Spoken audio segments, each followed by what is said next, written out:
Okay, and we are live. Hello, ladies and gentlemen. My name is Patrick Kaiser, and I am an author with Autism. We're just hanging out and chatting today with Miss M. Savage. Go ahead and say hi. Hi, I'm M.A. Savage. I'm the author of the Genesis Chronicles, and I'm also an author with autism. Yeah, so a couple of autistics here just chatting about stuff in the book world. Um, oops, sorry, that's loud. So yeah, originally our plan was to discuss revenge reviews, but we have nixed that due to certain circumstances. So sorry for the false marketing and advertisement, but yeah, we'll talk about other stuff. So you want to come up with a subject real quick, Em, and we'll start with that. Well, we can always talk about the like our various writing processes. Yeah. Like you do birth novels. Mm-hmm. That's probably a bit different than my process of writing a novel. So I Yeah. think we can start. Mm-hmm. Yeah. So my stuff is pretty straightforward. Hang on, putting more live in the chat real quick, or in our Instagram chat. So, yeah, my stuff is pretty straightforward. Poetry just kind of comes naturally to me, and so I just kind of belt it out. And if it sounds right and looks good, then I just kind of go with it. And actually, my process, I guess, would be You make it sound so easy. Like, I remember doing poetry when I was like 16, and it's yeah. awful. I still have a few copies. I Mm-hmm. didn't burn it, but it's not good. So not everybody can do what you do. Yeah, I think that's better. Um, yeah. I don't know. It's just kind of a gift and a talent for me. I mean, I guess it takes a little bit of work because I had to like train myself to get into the rhythmic and pattern flow. But other than that, it's just it is what it is for me. I actually go off of. I usually come up with like a title, either a chapter title or a poem title or whatever, and then I kind of go from there. And I just kind of am able to capture what I'm aiming for. And I mean, it's not always easy. I mean, it doesn't always come out right and perfect every time. Sometimes, some days I just have Right. bad days. Yeah. Because I've read your first two in the Crimson Mind series, Yeah. and I mean, there's definitely like a flow and like some thought put into the storyline. Mm-hmm. So it's not just like, oh, we're gonna make everything rhyme. There's actual like story arcs happening and character arcs Mm-hmm. happening, just like it would be for a novel. Um, only it's done in verse. So Yeah. doing the character development is still very necessary, and there's world building, and I can see all of that too. So, do you put like a lot of thought into like the world building and developing the character, or does it just kind of come out No, when you're that I actually have a lot of process for. I will always have that initial starting idea, and it'll just kind of roll from there. Usually, I come up with a concept or a couple of different concepts, and that I want to blend together. For example, my Crimson Minds trilogy was based off. There was a couple of animes that I watched and liked, and I just kind of, I just gonna say it. I shamelessly stole bits and pieces and ideas from those, and just kind of blended them all together and made them their own unique thing. And so that's basically, it was kind of what Kate. we do. What? That's kind of what we do is Yeah. we absorb the world and then we take them and recombine them in a different way. Mm-hmm. Yeah. The first anime I watched that I stole from was called Psychic Detective Yakumo. It's a pretty niche anime, but it's basically about high schooler, as all anime is, and he basically has psychic powers, and he kind of freelances as a PI detective kind of thing. Initially, he's restricted to the school and clientele of students, but he branches out and like finds himself mixed up in a big conspiracy and stuff like that. And then the second one was called K the Kings, and it's basically about gangs, like gangs around Tokyo that have superpowers. And it's like I kind of took those two ideas and it was like, okay, psychic, murder mystery, and gangs with powers. I was just like, how can I work this? And then it kind of developed from there, and I came up with Rose, and also Kay the Kings also has a character that is nicknamed the Black Dog. His character and his backstory and everything is a lot different from my character, and the meaning is different, but that's kind of where I got that, and I kind of just blend and stuff like that. So. And I'd take a lot of time to kind of develop the world and character backstories. And actually, one of the constant review gripes that I get is that there's not enough of the backstory and the lore and the details behind the characters and all this stuff. And a lot of people understand that because it's verse. You can't tell too much in verse. But you're not going to go into a ton of backstory on a verse novel. I'm not sure how that would work. I mean, maybe you could, but it would slow the pace down, I think. Yeah. Yeah, it's just I want to do it more. Like I want to get to that point where I can blend and keep the pace with giving enough detail to satisfy. But I'm still kind of developing my style and my brand of writing, so it's not exactly easy. And considering I'm the only person that's really telling these particular type of stories in verse, there's been plenty of verse stories and verse novels out there, but they never tell these kind of Harry Potter, Hunger Games, really fantasy-esque stories in verse. It's always just so realistic and so grounded and just very nitty and gritty and dark and real, and I just kind of am trying something new, so it's a little difficult. I'm a fan. I love them. So, the third one's creeping up my TBR list, my ever-ending TBR list. Yeah, but gotcha. It's getting there. So many books, so little time. Yeah, we got a question here from Natasha Oliver. Hello, Natasha. She says, how long does it take you to write a novel? Are we talking, like, if I was just to compile all the moments I take in writing, or, like, even the little gaps in between when I'm trying to develop things and stuff like that? Because, I guess I can knock out a novel in a month. If I really try. And that's before editing, of course. But I get basically the gist of everything down, and it's all there. I just have to edit and tweak. But it's about a month if I just go straight through writing. But I take a lot of breaks in between where I rework some stuff. I'll flip on some stuff on the story. I'll change things and stuff like that. So, just depends. And if I'm in a good writing zone. For me, I've gotten it down to 3 years. It takes 3 years to get a novel from concept to completion. Yeah. It used to take a lot longer. Like my first 2 novels were both 15 years each, but then I had some life happens.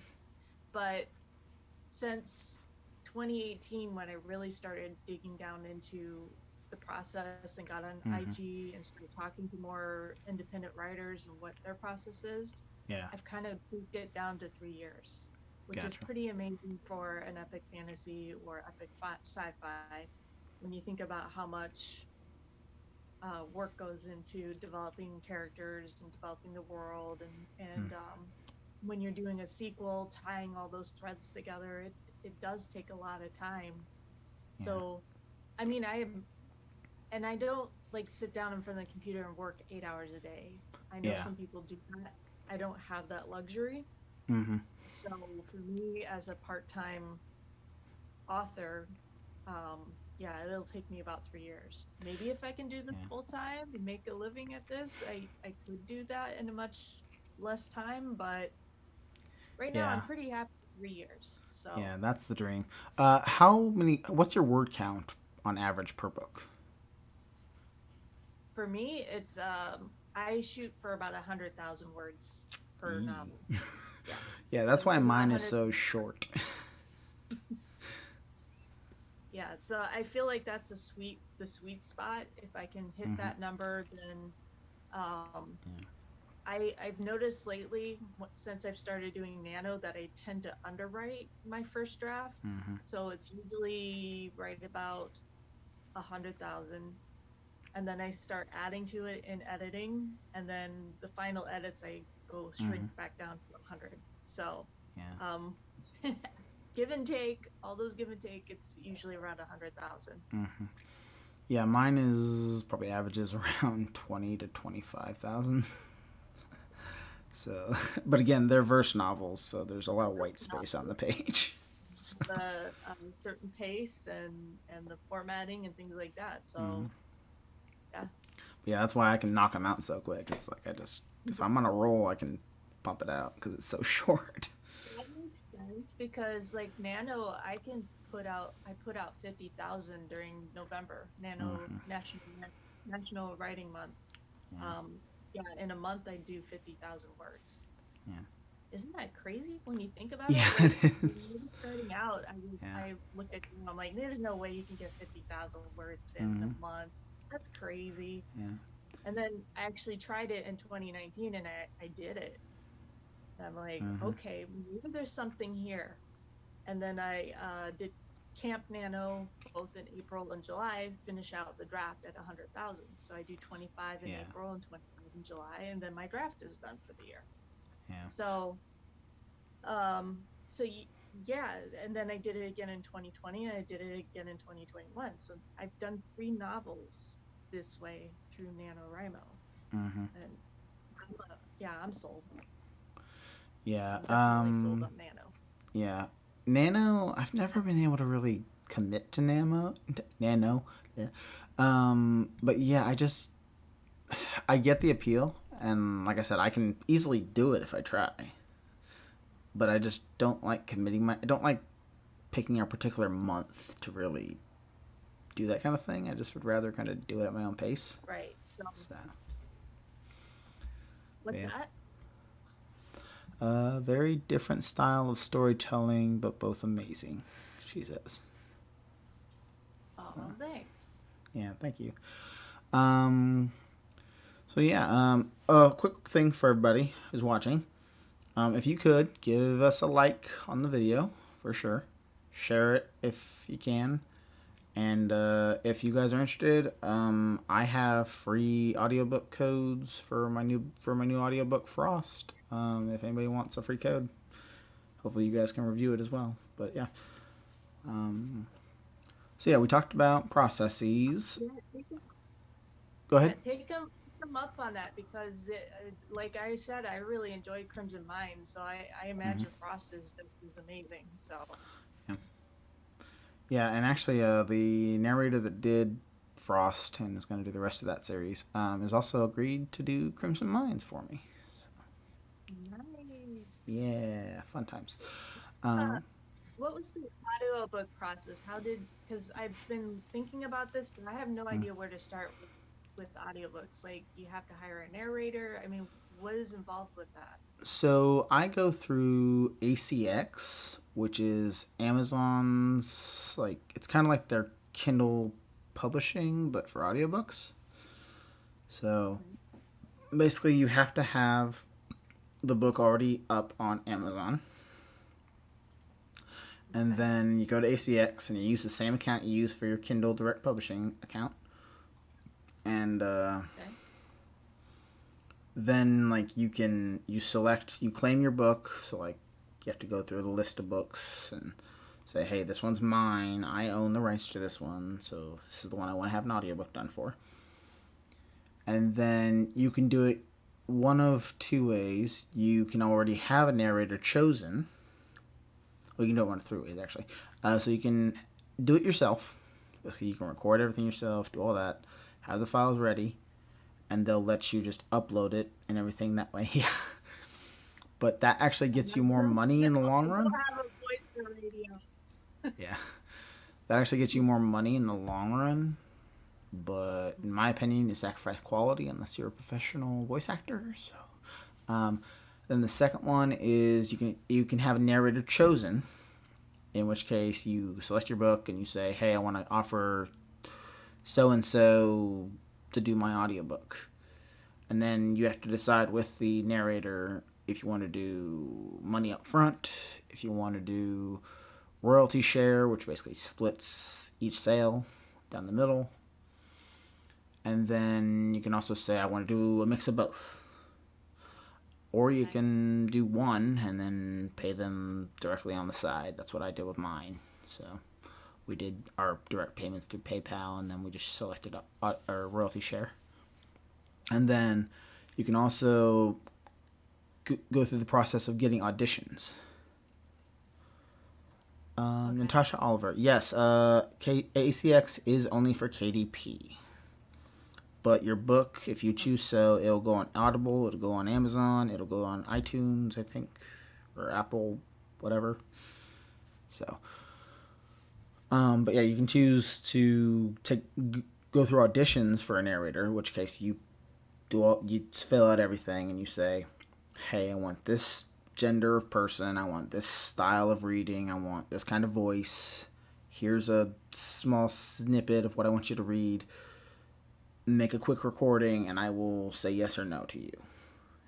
And you'll get a bunch of auditions, and you'll have to listen to them and select your narrator. Okay.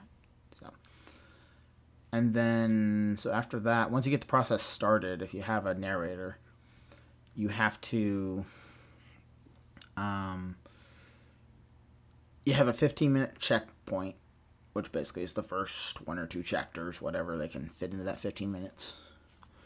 And that'll give you an idea of them reading a good chunk of your book to say, hey, you're going in the right direction, or no, you need to fix this, this, and this. And basically, after that, if you approve the 15-minute checkpoint, they then go through all the rest of the chapters. And then you make a deadline. You say, I want my audiobook done at this day on this time, whatever. And they can meet that, or if you're loosey-goosey, you can say, hey, it's okay, you don't have to make it the direct deadline. But they'll eventually give you the full audio files, and you can listen through them, all the ones that they give you, and then you say, yes or no, this is my audiobook, or no, I want you to redo some stuff. And once you select okay, it goes through the review process on ACX's side. And then once that's done, it gets put up on Amazon and Audible and all that stuff.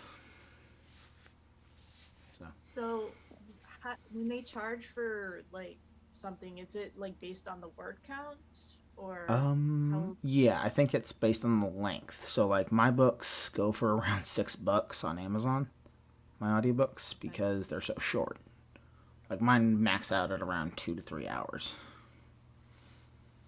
So they get charged $6 per book. Okay. And there is a minimum threshold that it has to, like, not that the book has to meet, but like it can't go any lower than around $6, because then Amazon doesn't get their cut, and if you do royalty share, you both don't get your cut. So Right. It's got to be that. I think mine would be like, that would be a lot of work because there's a lot of things, names I make up. Like Gita is like, well, we're gonna have to go over pronunciation. I'll have to have a pronunciation key on how to pronounce these words because I made them up. It's fantasy. It's what we do. We make things up. Yeah. So. Natar? Sorry, go ahead. Yeah, that's basically what I was gonna say. I mean, it probably would be a lot of back and forth on my part, but that's interesting. I had no idea how that actually worked. I mean, I've had Yeah. people request audiobooks. Well, I'll read it if it's an audiobook. I'm like, Hmm. okay, all right, I'll look into it. Yeah. So Well, that Natasha. doesn't sound so awful. Yeah. What? I said that doesn't sound so awful. Yeah, it's not. It's a pretty good process and it's pretty safe. So Natasha asks, is it safe to say that for each character you need a separate voice actor? That isn't necessary. One voice actor can do the different voices. Um, yeah, so you can do multiple voice actors. It'll cost you more money in the long run, and I'm pretty sure you'll have to pay them each individually up front. And because you can only do royalty share with you and the main narrator. But hello, Portia Dunn. Is it Dion or Dunn or I don't know. But yeah, you can choose to do that route, but it'll be more expensive in the long run, I think. But what I usually do is I have the one narrator, and he's pretty good at multiple voices. So, Okay. but yeah, I would highly recommend using ACX if you're an indie author and you are looking to do an audiobook. There's plenty of narrators on there that are willing to do royalty share strictly, so like you don't have to pay up front. But the big names that have a lot of backing and like a lot of notoriety will inevitably charge up front. So if I wanted like Kate Mulgrew to like narrate my book, I'd probably have to pay quite a bit. Yeah, I don't know who that is, but if she, I don't know, I don't even know if she'd be on ACX's list. But What? if you can find her on No, ACX, send her an offer. Kate Mulgrew is the captain of the Enterprise for Voyager on it. Voyager, Star Trek. Oh yes, yes, all right, I remember that. Come on now. Come I'm on sorry, it's now. been so many years since I watched that show. I was like 10. Okay, let's make me feel really old now. I'm Let's just do sorry. that. I was in college when that came out. Right? It's pronounced Dion. Oh, okay, good to know. I will note that in the old noggin. Um, so yeah, does anybody in the chat have any questions for us directly? Like anything they want to know? Natasha's asked some. What about you, Portia?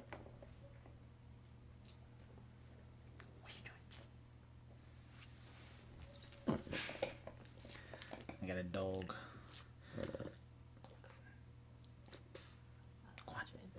No way he wants to hear you snorting. Okay, so I guess I'll interject if we get any questions. Let me think. So I got a question for you, Em. Uh, Okay. so we've been talking in our author group on Instagram about like marketing and stuff lately. Um, is there any notable tricks or ideas that you've thought of or that have worked for you recently, or anything you can? Um, Things that kind of I've learned from that group, like getting a newsletter started was a big one for me. Mm-hmm. It's been slow going, building it up, but having my own email list to be able to refer to, and then whenever I have a launch or something special comes up, I have Yeah. that access to a group of people. And these are all my like I guess you could say super fans that are like waiting for the next thing. Like they'll Yeah. devour everything I put out. So Mm-hmm. so it's nice to have that, and it's like I said, it's not growing very quickly, but it is Mm-hmm. growing. Yeah. And I'm glad that I did it. I wish I had done it sooner. Like I've seen authors do it before they even publish their first book. And Mm-hmm. I thought, oh, well, who's going to want to hear from me before I even publish, right? Yeah. But they do want to hear it. They want to hear what your Mm-hmm. progress is. They're interested in your thoughts Yeah, I and have what you're reading.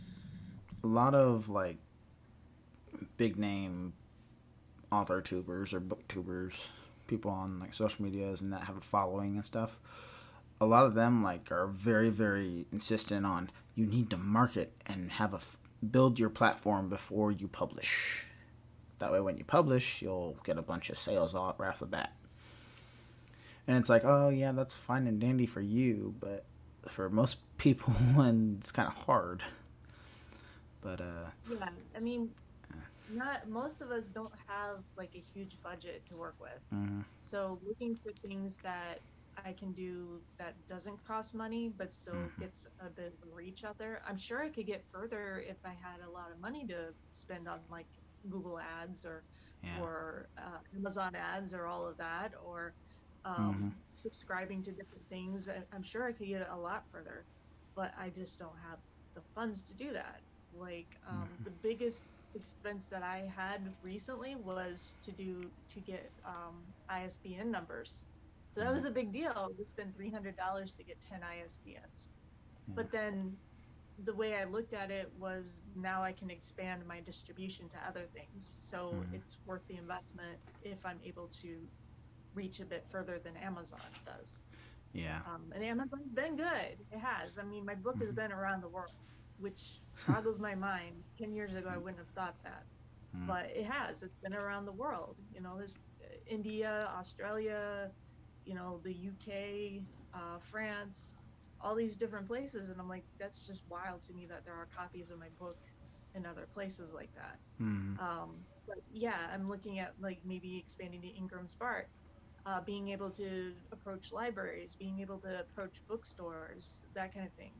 mm-hmm, Um, so it's kind of trying to get the best bang for my buck from whatever little I have. And yeah, newsletters was one of those because I could do the newsletter for free. Now there's all bells and whistles you can do that cost mm-hmm, money, but you can do a lot for free with your yeah, newsletter. So, and that emailing list is invaluable. yeah. So Portia asks, did you find your genre, or did your genre find you? That's a good question. Um, I have always been a fantasy fan for a Mm-hmm, long time. Fantasy and science fiction.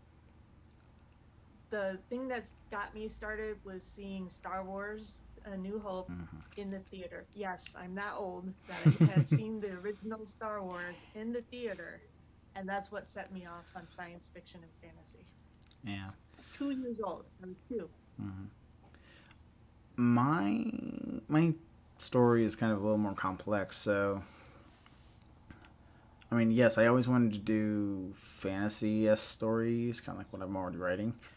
But to go specific with the verse stuff, so for the longest time, I was gung ho and set on regular prose, just paragraph, sentence structure, just regular writing. And in high school, I suffered with depression, and I kind of just fell in love with poetry and kind of found it as an outlet. And after a while, like, I just kept getting good feedback from my poetry. I mean, yeah, it was dark and kind of depressing, but people were like, "Wow, you really have a gift for this. You have a talent for this."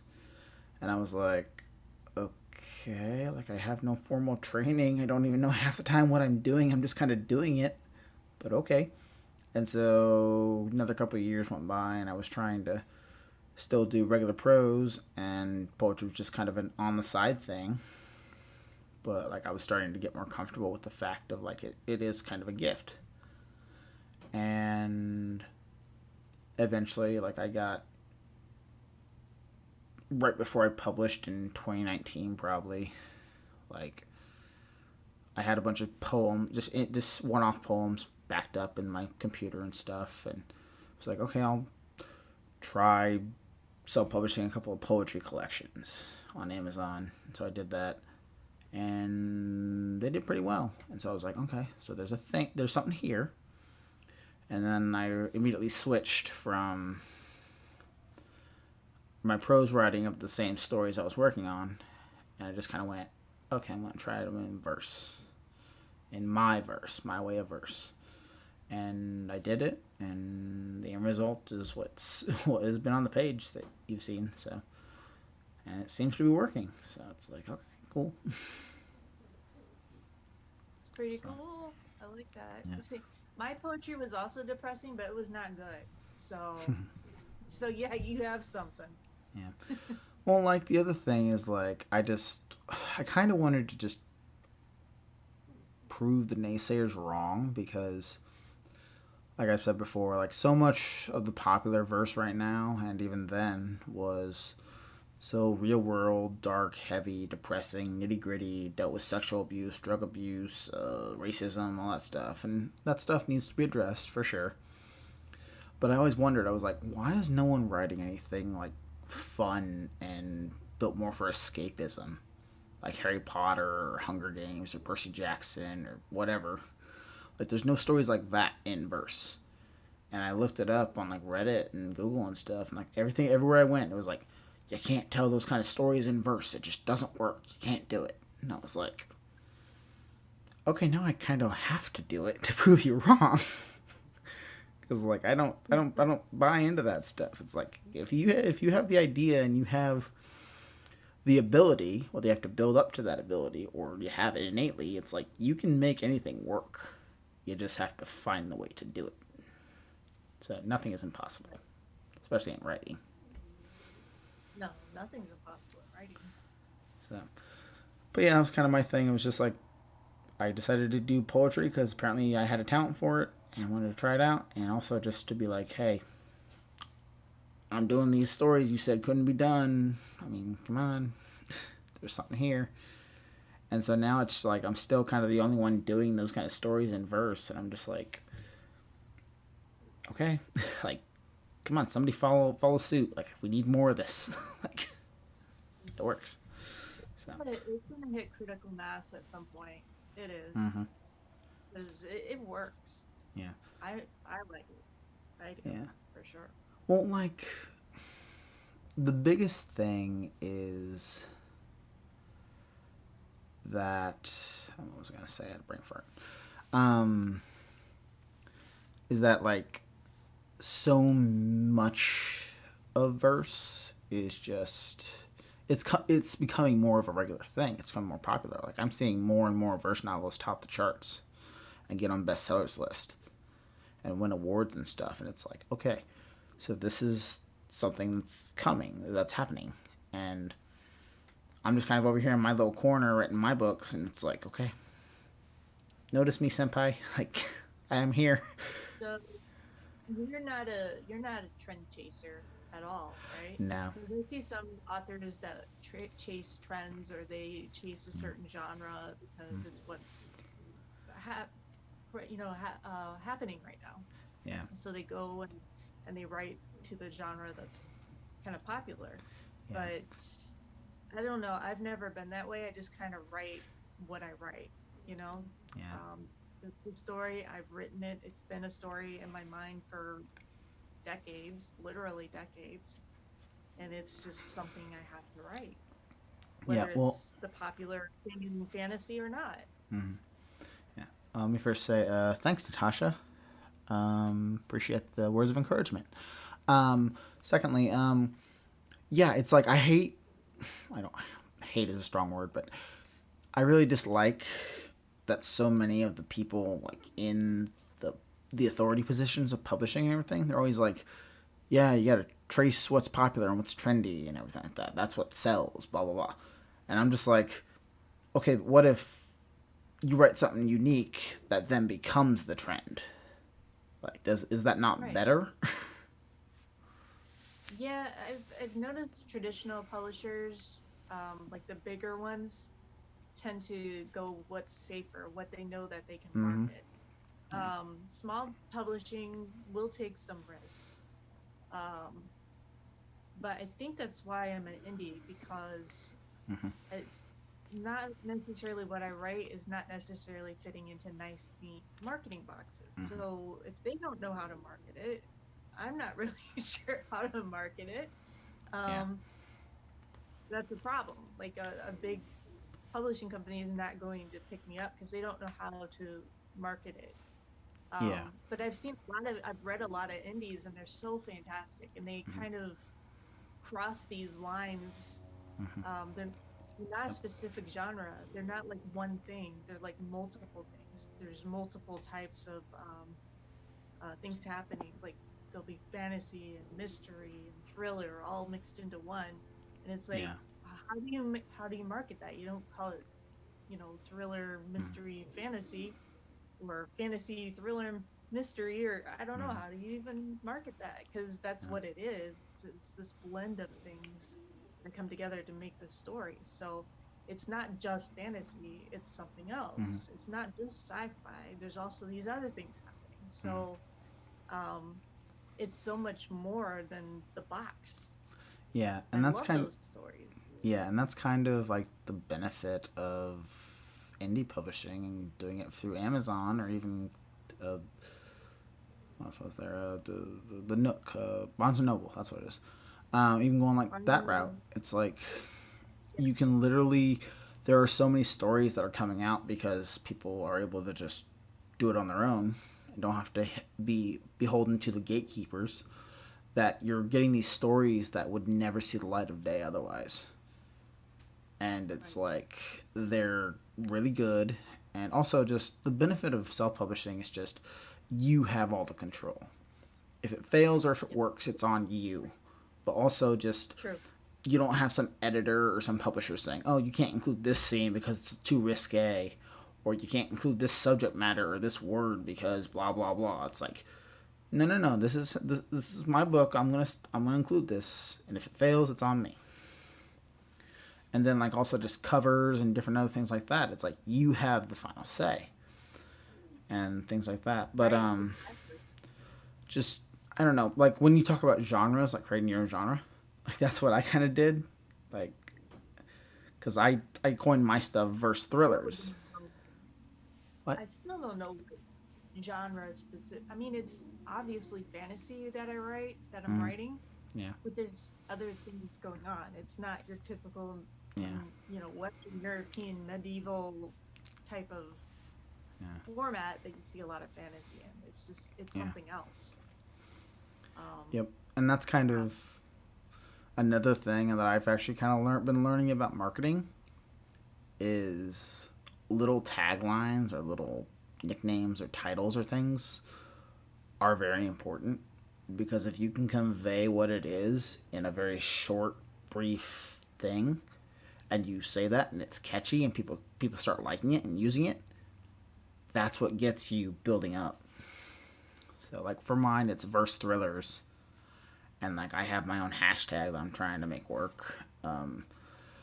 Things like that. Like I've just done a bunch of that stuff, and it's like my hashtag is make it echo, and I usually give the tagline, "Love is the mission statement." Let's hashtag make it echo, and it's that kind of thing. But you can make it echo with anything. It's like spread the word about the books or about my YouTube channel or about my friends or this book over here that my friend is doing. Like make it echo. Just I kind of say that stuff. So yeah, cool.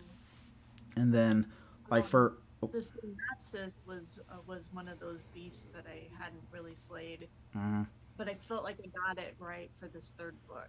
I feel like it's like something that people would find very interesting. yeah, Now, if I could do that for the first two, it'd be doing good. They're almost there, they're not quite, but like the third book, I feel like I really got the synopsis down finally. yeah. Yeah, the synopsis is a whole nother beast, and there's so many people that have ideas on how to do it. And like so many Mm, people will tell you, no, your synopsis is all wrong, and you got to do it this way. And it's like, other people will be like, no, your synopsis is great. That's the reason I bought the book. And it's like, you kind of just have to go with whatever works. And that's another thing I've learned is I watched a lecture from a traditionally published author back in 2012 that was on YouTube, and it's actually in the playlist on my YouTube channel. I have a bunch of lectures that I've watched that I've learned from. But he talks about like lessons on uh, suspense from the Hunger Games, and he goes through a couple of rules at the start. And basically, one of those rules is there is such a thing as crap.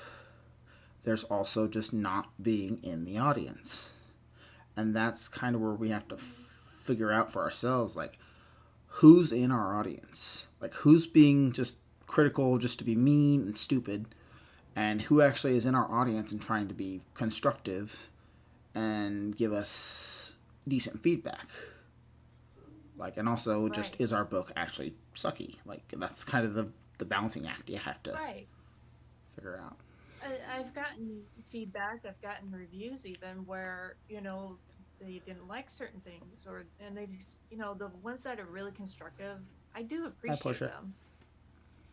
I Yeah. do appreciate the negative reviews. I mean, I don't want a lot of them, obviously, Yeah. but if there's like a couple of them and they lay out their argument, this is what I like, this is what Mm-hmm. wasn't working for me. I'm like, I do look at those and I think, okay, well then I can adjust what I'm doing. And yeah, they Mm-hmm. probably are right. Let me go examine that and see what I can do better. Yeah. You're not going to please everybody, Mm-hmm. but there are some times where I've gotten feedback and I'm like, okay, that's right. I couldn't put my finger on what wasn't quite working here, but they did. Mm-hmm. And then I appreciated it and I worked on it. Yeah. Hopefully got better. Yep.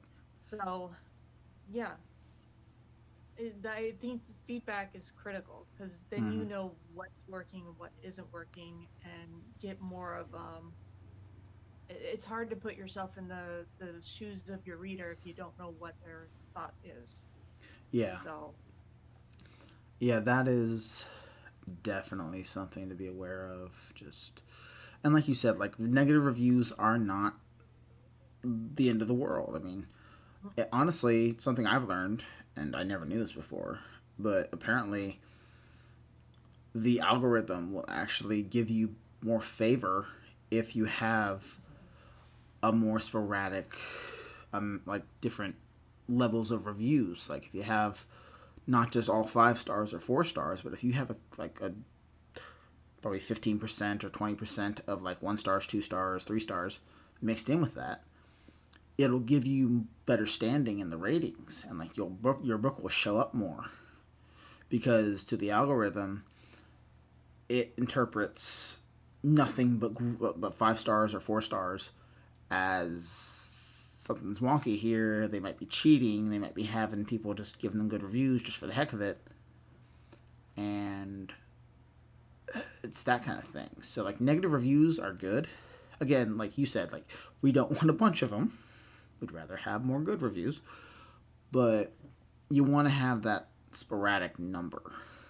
And like you said, like we talked about, like just constructive criticism. Like I'm all for negative reviews if they're respectful and if they have a point and they are very just constructive and all this stuff, and you're entitled to your opinion and stuff. And that's absolutely you are. yeah, and that's where a lot of authors like fall flat. Like just they get so butthurt over one negative review, and it's like, It's okay. We all now you're yeah, part of the real crew. I mean, you're a yeah, real author now. You got a negative review, so yeah, exactly. It's good. just it's like It that's part of doesn't feel good life. right now. Doesn't Yeah. feel good right now, but it'll pass, and you'll be like, okay, Well, it's even also the like very best of us have negative reviews. yeah, I mean, if you go look at like the classics, like Grapes of Wrath. I mean, it's mm-hmm, got like 1 star too, and it's like that's a yeah, great book. yeah. But yeah, some of the best-selling authors also have their negative reviews, and that's Yeah. fine. But like the other thing is just that like my question to these people is like, have you never been on the internet before? Like, I mean, this place is like full of negativity. Like you can't escape it no matter what you do or where you go. Like there's always gonna be you're always gonna have haters. Like even if you're at the top of your game and you're successful and you're writing the best books ever, or if you're doing the best YouTube videos ever, like there's gonna be people that don't like you and then have something pissy to say. Like you gotta be willing to take that on the chin and understand that that's gonna happen. But I guarantee you, most of the positive stuff will outweigh the few negatives you get.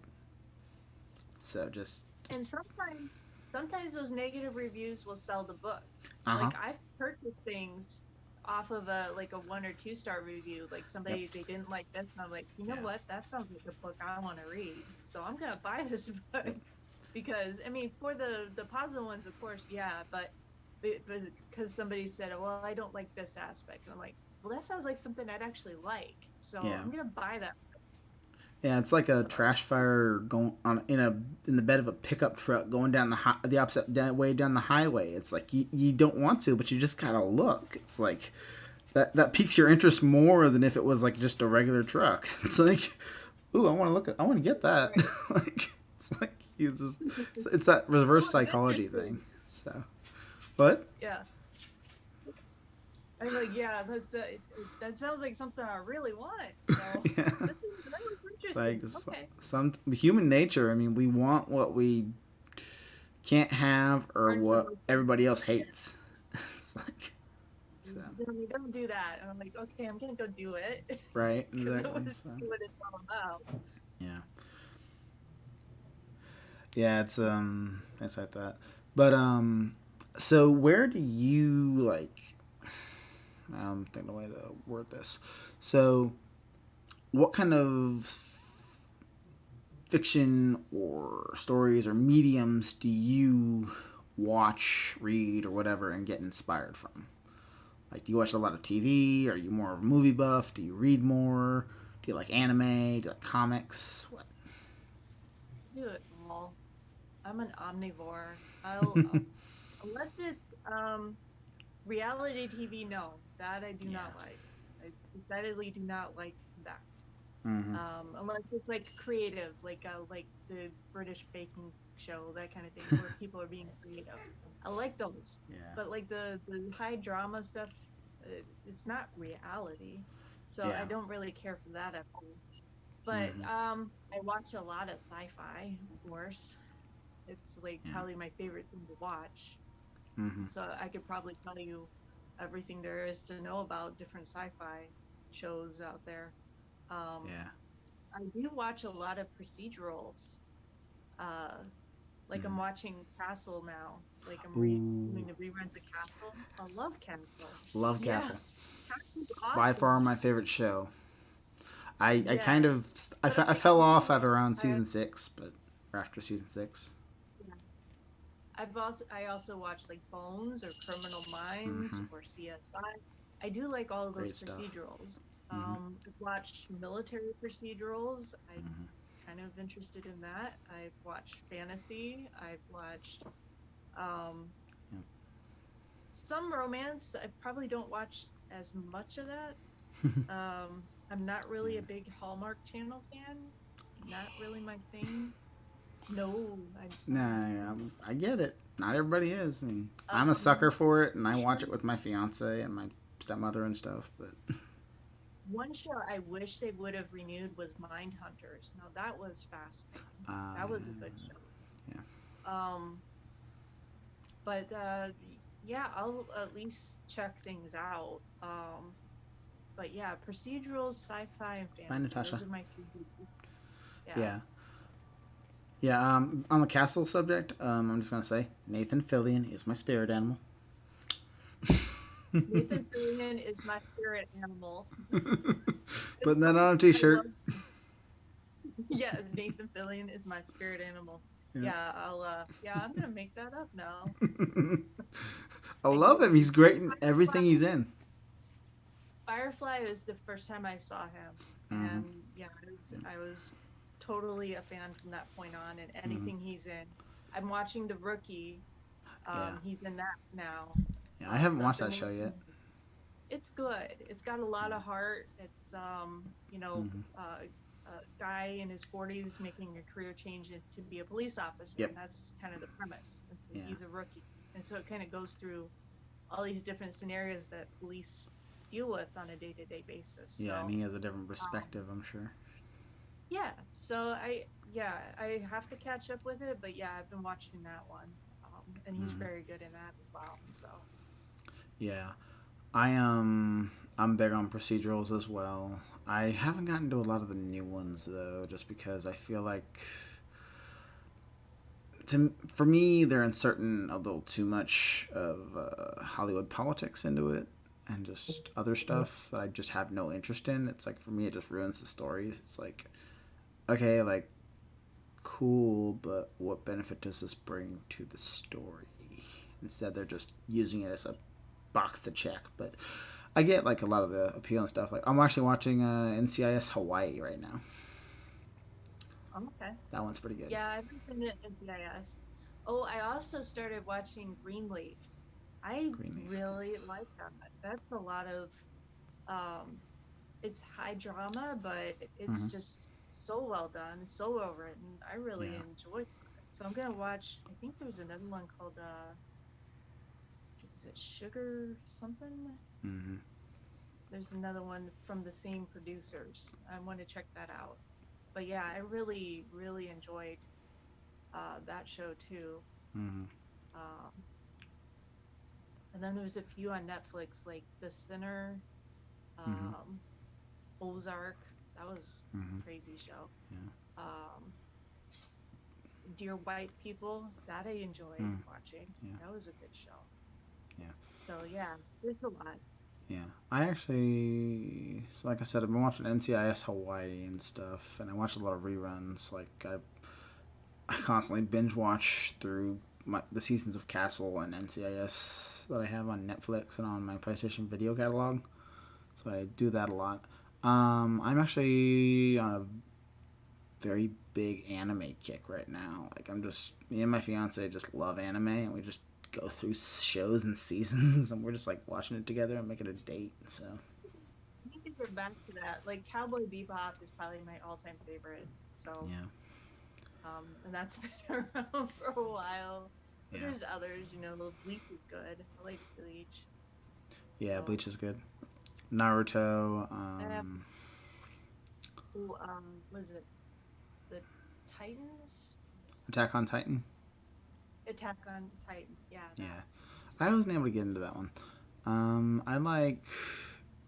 Yeah, I like the classics like Yu Yu Hakusho, like you said, Cowboy Bebop, Dragon Ball Z, Naruto, Bleach, One Piece. I've also like some of the niche stuff like Code Geass or the Gundam series. I like all the Gundams, most of them. I like a lot of romance anime, so like Okay. that's pretty good. So all that stuff's pretty good. So I wanted to talk. How much time you got left? Well, we started a little late, so Yeah. maybe Well, I wanted 10 to minutes. discuss something. So this is for our audience as well as just for us to chat with, and probably share with our group later. Um, so first off, the Oddcast is getting revamped officially on February 4th. We will have a panel of 6 or so co-hosts and just kind of all talking and giving our perspectives on stuff and all that stuff. And we'll also be trying to interview up and coming indie authors and authors that are struggling and other creatives and just kind of give them a leg up because for me, I wish I would have had that back when I was starting out. It's like I wish I would have had somebody with a little bit of a following to kind of be like, hey, check this guy out. And I want to be able to do that for others because there's so many of these big names on social media and YouTube and stuff that just, if you don't have a following yourself, they don't care about you. They're not going to help you. And I don't want to be like that. I want to help these But people. you gotta do somewhere to get a following, right? Yeah, exactly. It's like you gotta just. But I think we should just help each other. But that's just me. Um, anyway, so yeah, the podcast is getting revamped, and I've been thinking. I want to like give everybody like an honorary title or a nickname or something whenever we introduce them, like at the beginning of each show. So like for me, it would be uh, the awesome autistic or something, I don't know. Or you would have something to do with savage in your name, something like that. And then like my narrator, But yeah, who is also going to be a co-host on that. I thought of one that's good for him, and I'd say the only choice for a voice, Mark Harrietta. So I thought that would be good, and just things like that. I just think little quirky things like that to kind of get people hooked and attached to certain people. I think that would work really well. Or like for Casey, it would be the motivational mama. I don't know, something like that. Don't know if she's actually okay with that, but whatever. We'll figure it out. But just things like that. I just thought that'd be fun. So I didn't know if you had any ideas for your nickname or my nickname. I don't know. I'm not great with nicknames. Oh, the Savage Twist. the Savage. I don't know. I have to think about it. M the Savage. I don't know. The Savage. The Savage Literary. I don't know. Something. Well, let's come up with something. I think so. Yeah. Anyway, I just thought I'd run that by you. So. I'm game for it. I don't know what it would be, but I'm game for it. But yeah, I've noticed that like a lot of like successful podcasts and like things like on YouTube especially, like they always do that. Like whenever they introduce their host and everything, they're always like blah blah blah so and so. It's like they always have that title or that nickname that you kind of just get attached to, and you're just like, I can associate with that person now. So, Okay. So I just thought it'd be good. Things like that. Also, something to note for you at least. I'll tell the others later. But I've already got a new author lined up for an interview, probably on the second episode in February. So her name is Sarah Grace, I think. Pretty sure. Following Sarah? I might be following Sarah. Yeah, might be. I might have found you through her. Not Sarah, follow me. Yeah. So yeah, Sarah Grace. So yep, she's an up and coming author. She just released her debut novel, so I thought she'd be a good start for an interview. And I also have another one lined up. What? What kind of novel is it? Is it I'm not exactly sure yet. I haven't really gotten into much research on that because I've been trying to set up everything else and been busy. But I am interested in talking to her and helping her get the word out about her book and everything. So I hope that goes well. And I hope we can help her with that. So, so there's that. And then, anybody still watching? Andrew Kirschner just did his relaunch of the Miss Infinity Earth's Greatest Hero series. Please check that out. Go support him. He reformatted. He redid the covers. It's total relaunch. It's a really good book, really good series. He's a really good author. If you like superheroes, these are the books for you. So superheroes with lots of heart. Right? Yeah, he's got good stories there. Yeah, and also A.M. McPherson also released her debut novel a couple months ago. So go support that as well. And of course, Guardian's Guardian's Daughter. And yeah, of course, support us as well. So as you can see, all my books back there with my new glow lights behind them. I'm so proud of it. Yeah, I got spoiled today. Got spoiled today with my early birthday present. You can always get my my first novel in the series, Echoes of the Gedot. It's available on Amazon. Yes, get that. Buy her book. She's awesome. You can get them all. What? You can get them all. Yeah, right? It's not a competition. They can get all of them. Well, it is kind of a competition because money is finite, and so... No, but you're right. I'm just kidding. So go ahead and support all us and everything, and please subscribe to the channel and like this stream and everything. And be ready for the new Oddcast podcast starting in February. So, anything else you want to talk about, Em? Or are we pretty good? I think we're good. Okay. So if you can stay on the Zoom after this, I'm just gonna turn off the stream. Okay. Anyway, guys, love is the mission statement. Let's hashtag make it echo. Use the hashtag make it echo and spread awareness for the things you love and your favorite creatives and authors and things like that. And just do what you can to spread the word about these guys and get them reviews and just support us. So the blood of starving authors derives from your support. So anyway, that's all I got. So catch you guys later. Bye. Bye.